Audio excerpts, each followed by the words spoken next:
Welcome to the Comeback Code, the podcast that explores the power of resilience, determination, and the comeback stories.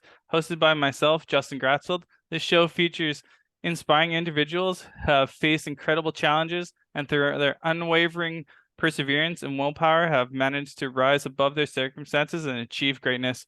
Whether you're looking for motivation, health advice, or an uplifting story, the Comeback Code has you covered. So get ready to be inspired, because it's time to unlock the secrets of the comeback and unleash your own potential. This is the Comeback Code. So, man, how's it going, Travis? It's going good. Just just living the life, taking care of kids, just, providing for my family, just I guess it's just the typical thing. Oh, that's awesome, man. It's great to hear. I appreciate you coming on to the podcast and enjoying and everything. I'd like to hear like maybe some background about you and like how you got to where you are today. Well, I want to say thank you for allowing me to come on and do this. It's a great opportunity, and it's the first time I've ever done something like this. So thank you for that. So a little background about me: 28 years old. I have three kids. Oldest one's 7. The youngest one's about to be 1. My middle son's 6. I'm from Oklahoma City, Oklahoma, and I live on the outskirts of Oklahoma City in a town called Moore. Um, let's see. I got into like the whole health and fitness stuff, as a young kid, but it really started out as like insecurities and stuff. So I've been doing that stuff for a while. And in the meantime, while I focus on like my coaching stuff, I do CNC machining. It's my day job, which I like the skill of it, but there's just ain't no passion there. You know what I mean? It's just I go there, I make pretty good paycheck, and I come home, and it's pretty much it. Oh, that's awesome. I'm glad that you found something that you're passionate about with coaching and everything, and look forward to you growing that business and eventually transitioning out of the job, the other one to your coaching. Uh, what was like you're starting out like when you're younger? Like what was some of your motivation to get into maybe fitness or just kind of a little bit of life story if you want to talk about that. So like my starting, it was a lot of insecurities, like I knew like I was, an overweight kid, but I didn't understand a lot of stuff, because I was, a young kid, starting out, and when like, I have an older brother, and when your older brother calls you fat, it kind of sticks with you. But a lot of it, like the weight, because I was actually a really skinny kid, but with my medical condition, which was the Graves' disease, um, that led to me getting my thyroid burnt out. And then there was a period of time where, we're doing a lot of test results, and then prior to getting it burnt out, there was a lot of internal stuff that was going on. And I was a young kid. I didn't understand this stuff. I was about 6 or 7 years old. And at the time, it was in the late 90s, and it wasn't really as common as it is today.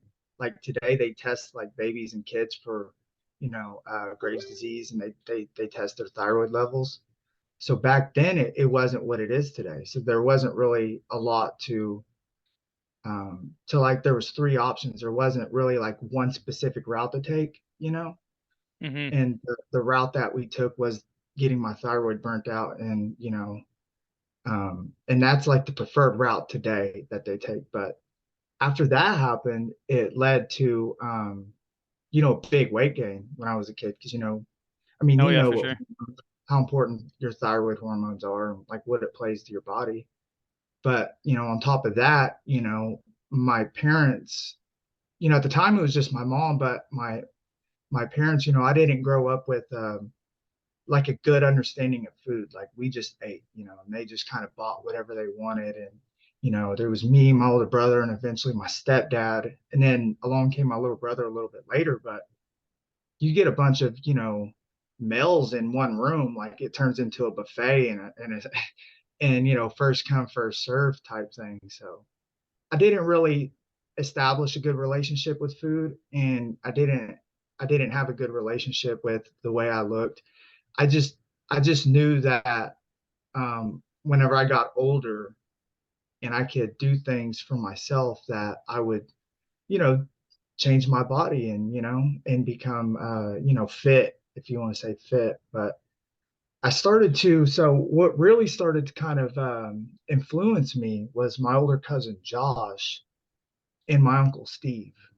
They were, they worked out. They were big, strong dudes, and like they just have that appearance, that approach to them that you just kind of stick out. Like when you see a big, strong, swole dude, like you see it, like you see it, like dang, that guy's buff. And I kind of looked at them and I was just like that's cool. Like that's what I want. I was like 9, 10 years old, but I didn't, like I said, I just didn't understand everything properly. But um, over that time, I just kept getting like further and further into like the insecurity and stuff. But I started to like really, I guess you want to say, like kind of punish yourself, or do like the quick results type stuff. And the only thing I knew was just like, look, if you eat, you get fat. If you don't eat, you don't get fat. And that's kind of like my thought process on it. So I like just kind of restricted eating, and that this was going into like the eighth grade. And so I just kind of restricted eating, and I was just running and wrestling and all that fun stuff. Actually, I really enjoyed wrestling. I wish I would have never quit. The reason why I quit is because I was insecure and I couldn't stand the way I looked, in a singlet. But that's kind of like where it all kind of started for me. Was I want to say like from like 8 to maybe 14 is whenever I really started to try to understand that there's more to this that I don't know, and that I don't like the way I look, and all that stuff. Yes, for sure. That's extremely young to be losing your thyroid and getting diagnosed with Graves' disease, and medical has went a long way from where it is now. And like most people, when they start getting these problems like Graves' disease and Hashimoto's for the thyroid, they get it after, like, say they get pregnant, or some big moment happens in their life, and then everything starts to deteriorate from there. But what was some of the key things that you found that helped you overcome Graves' disease? Really, for the honestly, for the longest, like I was ashamed of it, like I was really like embarrassed, and I would kind of play victim to it, like why me, like why, for the longest. And there really wasn't one like significant moment. I mean, there was like one moment, but it didn't take. It took. I was probably like a good 23 years old, and I'm 25 now, you know. But it was a situation that had happened, and it was about a whole nother topic in life. And my brother told me, he was just like, we were talking. It was something about my son, and he was like, you gotta look at it like a blessing.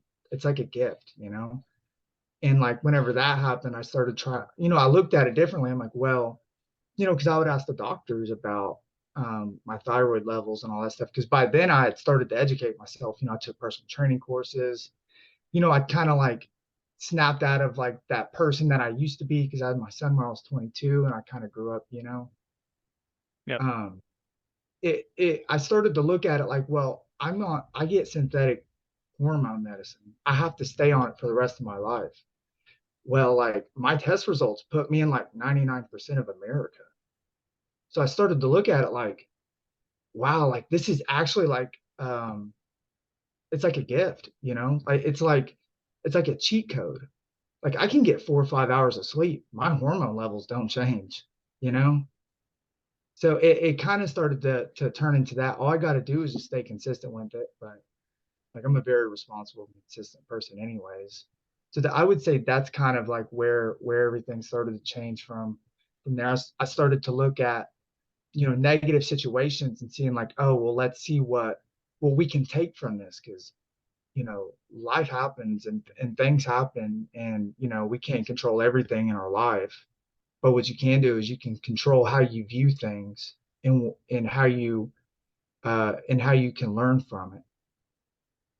Yeah, for sure. Mindset is key to pretty much everything, and every one of us that's gone through some situation in our life, if it's just family disaster or it's chronic illness or something, we struggle to overcome these things, and finding that external motivation and internal motivation to create success is a huge moment and switch that actually causes you to find change and look for help and change your life for the better. For the people that are listening to this that may be struggling with Graves' disease or thyroid, what tips would you give them to try to look into to get themselves on the right track? I would say, because your hormones are very, very important, like extremely important. So I would say go get some tests done. Go talk to an endocrinologist. Go get some tests done. Figure out what your levels are. Figure out what your options are. Um, if it's something that you can control, repair, and fix, I would definitely go that route, because I mean, you don't want to get stuck on medication for the rest of your life. If you can come off of it, or if you can repair it without needing lifelong medication, then definitely go that route.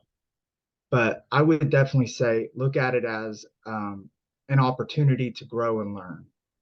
You can't be the best version of yourself if you have you know, poor hormones, or, stuff like that. So I would definitely tell them, look at it as an opportunity to get better. Go seek a specialist, go get some tests done, get on the medication, whatever you need to do.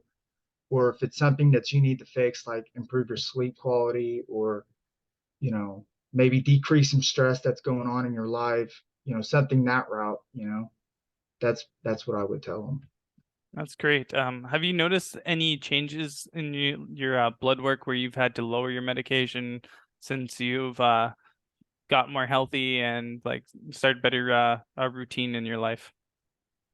There has been a few moments where we've had to increase the medicine, the dosage, or decrease it. But right now, I've been pretty consistent on where we're at right now with the dosing. So I'm gonna go like once a year, do the blood work. Everything's good. All right, see you next year. No, awesome. Okay. W One other thing I want to talk about is, so you talked about like how your motivation changed and you had role models in your life that you kind of wanted to be like you're saying they were swole and everything. How would you say that you should, if you're going to teach someone that's listening, uh, how to bring that motivation, momentum, what would you do for that? Um, I really don't like the word motivation, because, I think that there's too much, people put too much into it, you know, and motivation is a great thing, and it can get your train moving. It can get you started, but that motivation is going to leave. That's why, because motivation's a feeling. People put a lot of emphasis on motivation. You're not going to have motivation every single day, you know. But I would look at it like, let me think about it. If I would look at it like, a lot of the people, like my role models, like my cousin Josh, my uncle Steve, they've put a lot of time into it. They didn't quit. There was a lot of time, I'm pretty sure there's a lot of times when they didn't want to go get their workout in, or they didn't want to do this, or they didn't, and if you look at them, even if you ask them, like, how did you get here? They're going to just be like, we didn't quit, you know? And so I would just tell them that, motivation is going to go. And when that day comes, you need to understand that discipline and consistency is important. And that's what's going to keep you moving forward. And if you could win on a day with no motivation, that's a huge win for you. And you're already moving in the right direction. Yeah, motivation is a crazy thing that you can utilize or push in the wrong direction. But with motivation, you you're running at such a high level that there's no way to maintain it. So eventually you kind of peter off and you drop down. And if you've been pushing that for too long, sometimes you drop farther down than you originally started. So trying to find those external factors and not riding that high the entire time is really key. And we really need to focus on building wins and small goals and everything, because a lot of us that have gained weight and are sick, there's all these different things that are going on, and you have this final goal of maybe being healthy, maybe losing 100 pounds, whatever it may be. You don't get there over a day, maybe not even over a year. So you got to build win after win, and eventually you get enough pebbles to make a mountain. So Yeah. that's key, is trying to build yourself and realizing that, hey, I may not look different in the mirror when you look in, but guess what? You look at the mirror every single day, and that if you take a picture from 3 months before and 3 months after, you look a hell of a lot different, but you don't notice the changes when the picture's right in front of you all the time. I agree. And there's moments like still I wake up and I'm like, man, I'm motivated. Like we're gonna get it, and then that day comes, I'm like, man, this is tough. I'll set like a big goal, like for an example, this past week, because I normally eat about 3,000 calories, 350 grams carbs. And then this past week, I'm like, oh, I'm gonna cut. I'm gonna go extreme. So I dropped the carbs down to like 40, 50 grams and dropped my calories down like 15, 1700. And I stuck it out. But dude, it was hard. I realized like I was over motivated, and I just kind of jumped into the fire. And I realized like if I want to stretch a deficit out, I'm gonna have to definitely go up in calories, because that isn't sustainable. Like my workouts were garbage. My production at work was slow, and it just I wasn't my best. So I was like, well, so I would say like use them moments as like a humbling experience. Like, okay, like you're not capable of doing this if you want to be like your best. And I'm not saying like that's best for everybody, because there's people out there that can do it.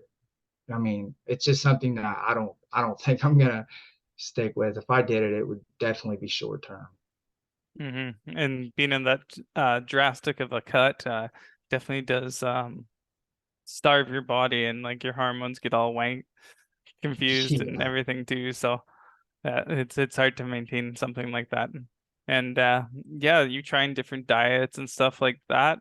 I've tried a few as well and just tested just to see with my clients, like, hey, if I'm gonna be telling them something, maybe like I need to know how it is to do. So like I tried, my doctor was saying that I should try carnivore diet because I have an autoimmune, like I have like a shaky right hand and stuff and things like that from my brain infection.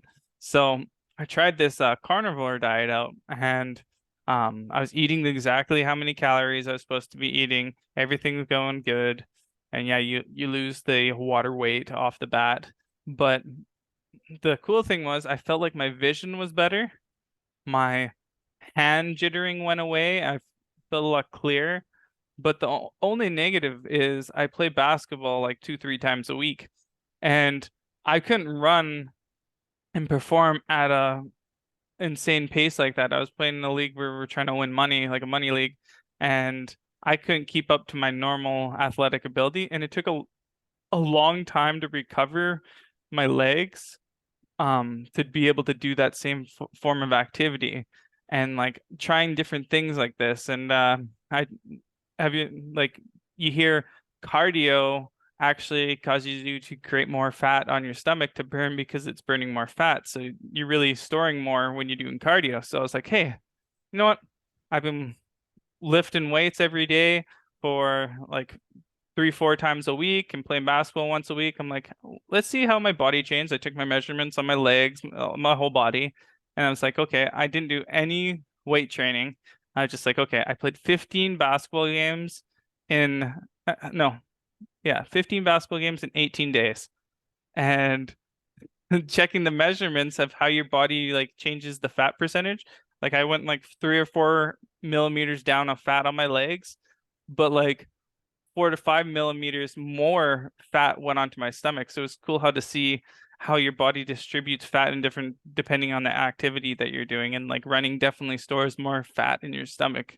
So it's cool to see like different types of diets and how your body changes and things like that. Yeah, I agree. I think diets, I don't think they're bad. There's some of them that don't make sense, but like keto, carnivore, paleo, depending on the person, like, if somebody has autoimmune or if they have like, gut health problems and they can't eat certain foods, then, that's understandable. If you have to be, keto because your body can't break down carbohydrates and, digest it properly, then, it's best just to do your keto because you're never going to be your best form. But I think the thing about diets is people rely on them too much for what they are. I look at them as a tool in your toolbox. You got to know when to use the tool. You use a hammer for a nail. I mean, you don't use, a hammer for an Allen wrench or an Allen screw.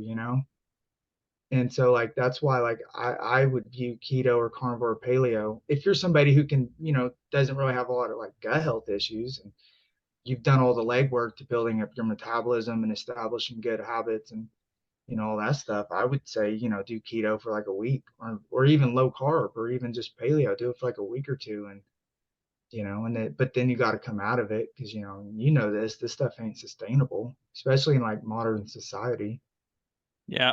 And what is about 3% of the population that works for each diet, and otherwise everyone else in between can pretty much jump from one to the other and not really be if like anything's pretty much good for them. So if you're not in that 3%, why are you torturing yourself and putting yourself through this? Like you need to find something that's sustainable and that you're able to do into your 90s and you're healthy and you don't have to change things and you know how to manipulate your body in certain ways and still enjoy like pizza and donuts and all these fun foods, but also in moderation where it's not going crazy. Because the problem is when you're doing some of these crazy diets and you're just craving cookies or craving pizza or whatever it is, eventually you're gonna break, and it's way worse for you to eat a whole box of cookies in one sitting versus maybe one or two cookies a week and have slowly digest foods that you want and you uh keep that craving off. So I think that's really important is having balance and enjoying life and not making your life miserable. I agree. It took me a while to learn that. Because like I was telling you, I didn't have the best diet as a kid. Like I grew up eating, the Cocoa Puffs and Fruity Pebbles and drinking the Dr. Pepper. And, that's just what I grew up on, like the cheap, convenient store food, potato chips, all that stuff. And it took me a while to actually figure that out that, because whenever I would do like a diet or I would go like real hard on like a challenge or something, after that, I'd be like, oh, I earned it. And I would go get like a pizza and a tub of ice cream. And, I would just go in on it. And then I had to kind of look at it like, maybe I'm just caving into the cravings when in reality, if I just, live like an 80-20 or a 70-30%, lifestyle, I would be able to have it, but also still sustain the results.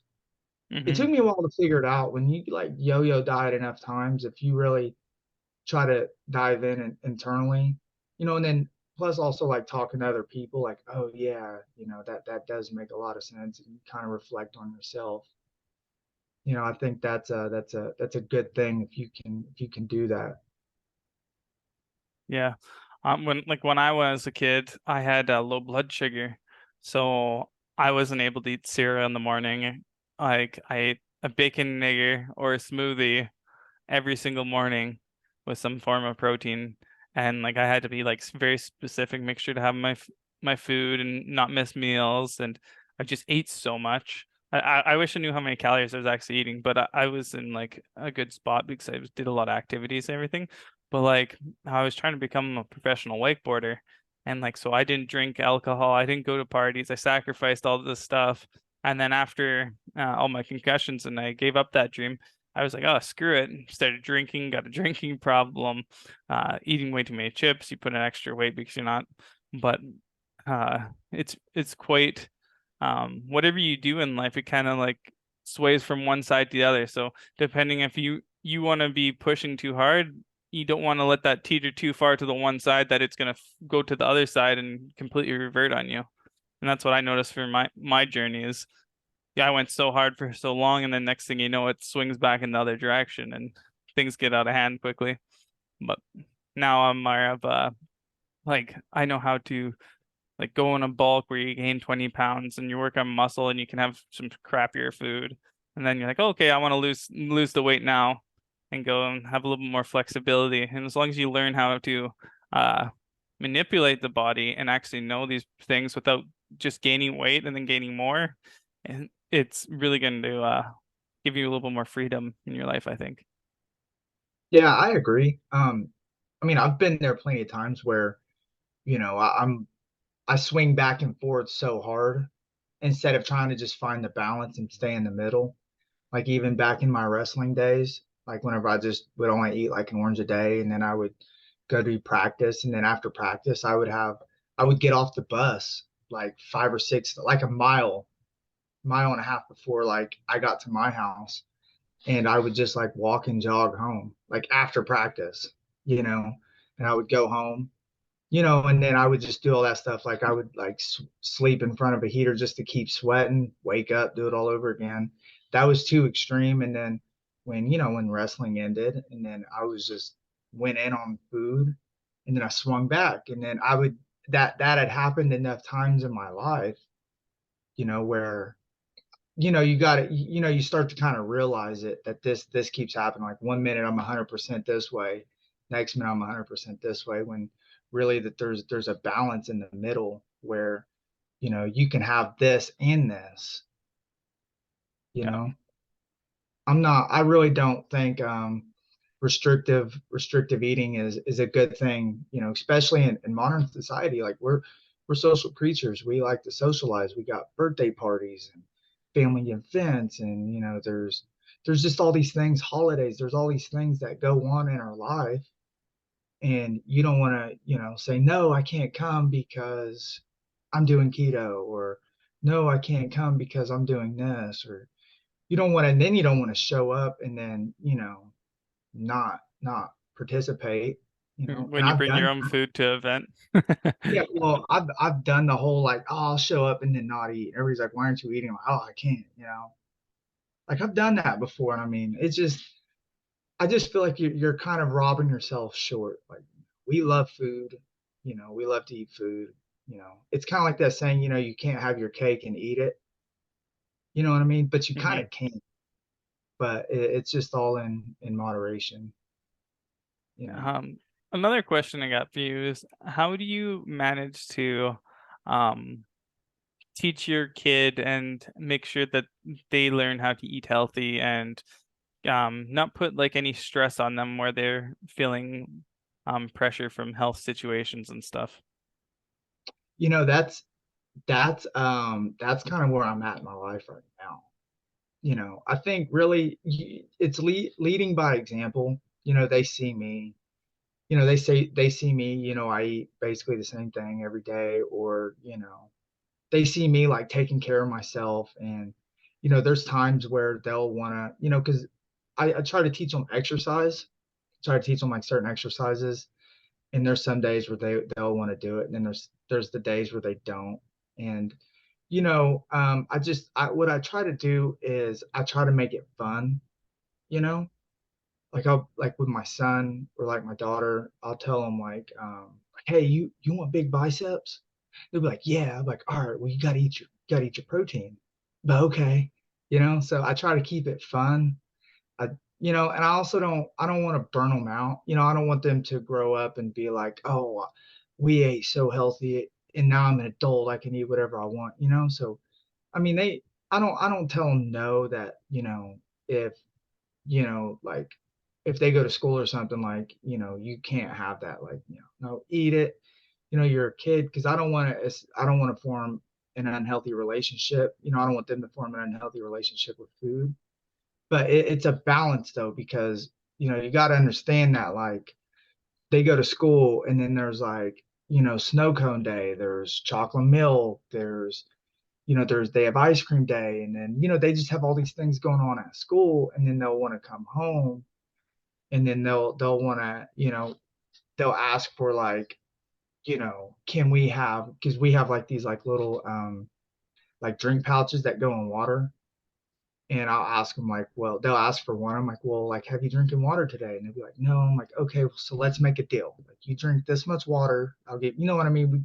You got to kind of find that balance, because they go to school, or like over the weekends if there's a birthday party, and you kind of realize like they've loaded up on cake and ice cream and pizza and soda. Then you got to kind of swing them back the other way without forcing them into it. You got to kind of lead by an example. So like, dinner, I'll cook like a like I'll make them like a chicken taco.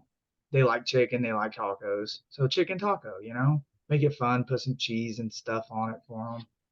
Or like a cheeseburger, homemade cheeseburger isn't that bad. We got a bunch of grass-fed beef, so that's kind of like how I'm trying to do it, without trying to say like, hey, you got to be healthy, you got to eat healthy, you got to do this healthy.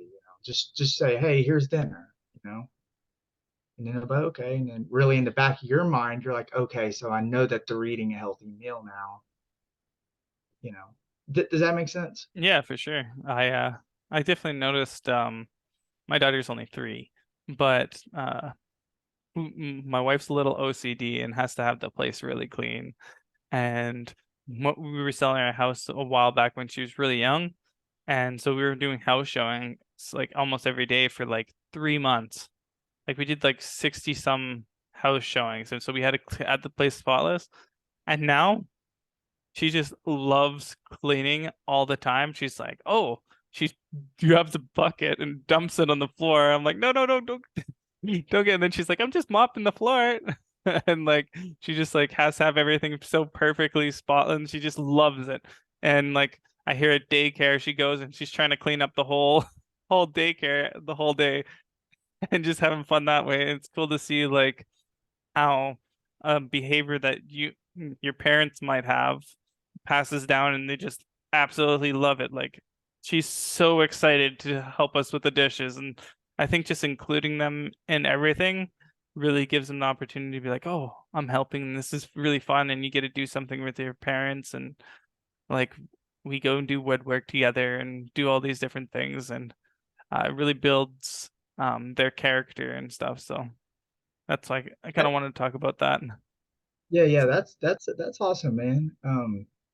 I'll say one thing real quick. We just bought a treadmill, and like my kids like, and I'm not gonna tell another like, hey, can I go play on the treadmill? Like, yeah, dude, go do it. I'll I'll pull it down for them. Like, yeah, man, here you go. And I taught them like how to do like the e-stop. Hmm. And I'm like, listen, like be careful, this, and I also believe like they're 6 and 7, like like I mean, I would say like a helicopter parent, but like I pulled back a lot, because like you got to kind of learn from your mistakes. Like that's kind of, I'm not gonna let them like fall and like you know get extremely hurt, but like if I'm telling them like, hey, don't do that. Like one day my son was playing on my foam roller.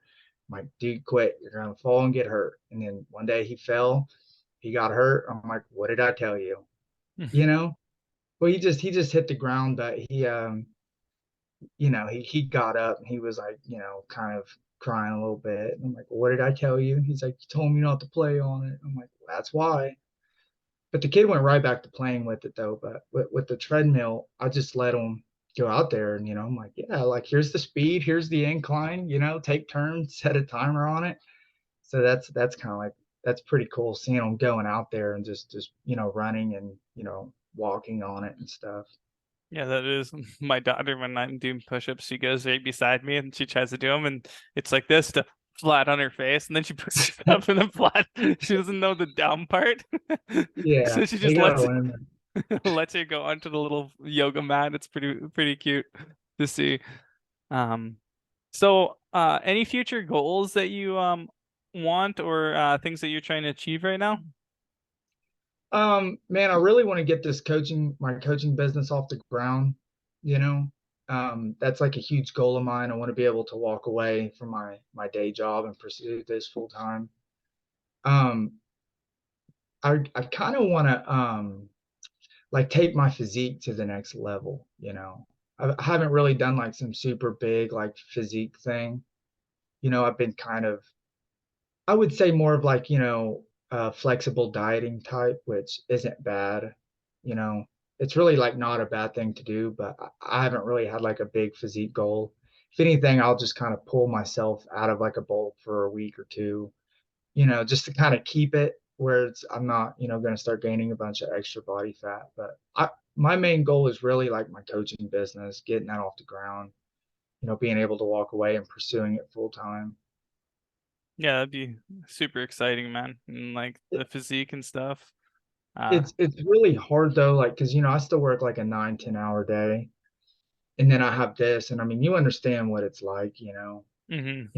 going through NCI. There's it's like a laundry list of to do stuff, and so you got that, and then I also got my family, and then it's there's bedtime then, and then it's you trying to just find time to just do it all because the last thing I want to do is put my family off, because I already don't get enough time with them anyways. But then I got things I got to get done. I got to take care of these things too, and it's just real hard, and that's why like at my day job, I'm just like I'm wasting 9-10 hours of my life when I could be doing something more like beneficial, you know.